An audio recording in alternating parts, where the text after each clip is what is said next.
Hi, I'm Simon from Warm Glass UK, and today we're going to show you some great things that you can do with stringers. Hi Megan. Hi. I know that you've been doing some experimentation with stringers, and this is a really marvellous piece. Could you just tell us about it? This is a tapestry piece I made by arranging a whole load of stringers on a piece of 3mm and then firing it to a full fuse.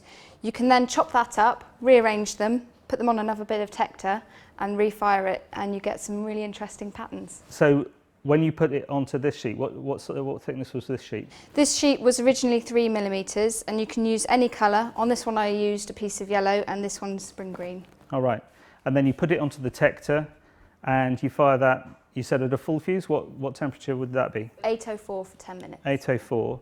And you say you just cut it up. How do you actually go about that?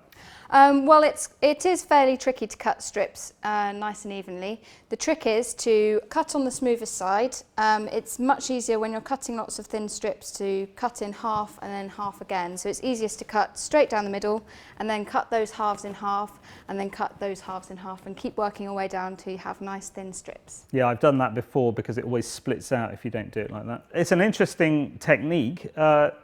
What else can you do with it? Well, you don't have to just rearrange them into strips. You can chop it up in all sorts of funny angles, and you can do something like this Mosaic bowl. This was made by cutting random shapes and just layering them together and putting them on a base and firing them exactly the same way. So just onto a 3mm base the same way as that piece? Yeah. And then this piece, how was that made?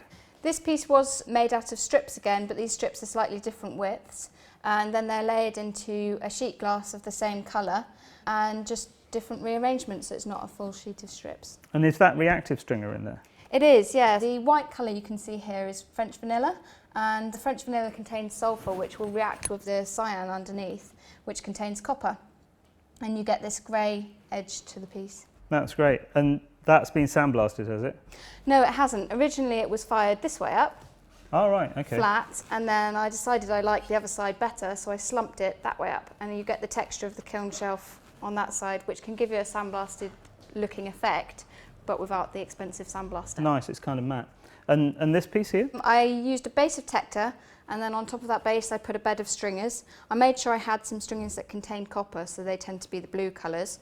I then put reactive ice on top of those stringers, and wherever it's touching a stringer that contains copper, it changes colour. That's Bullseye reactive ice? It is, yeah. All right. Can you use Bullseye, just a piece off a sheet of Bullseye to do the same kind of thing? You could do, yeah. And these are an interesting product. Tell me about these.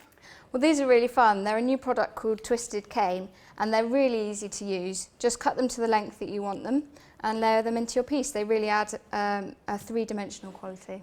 Well, thank you, Megan. I hope that this has shown you some of the fantastic things that can be done with stringers in the studio. And all the materials that we've used in this video are found on the Warm Glass UK website. So thanks for watching.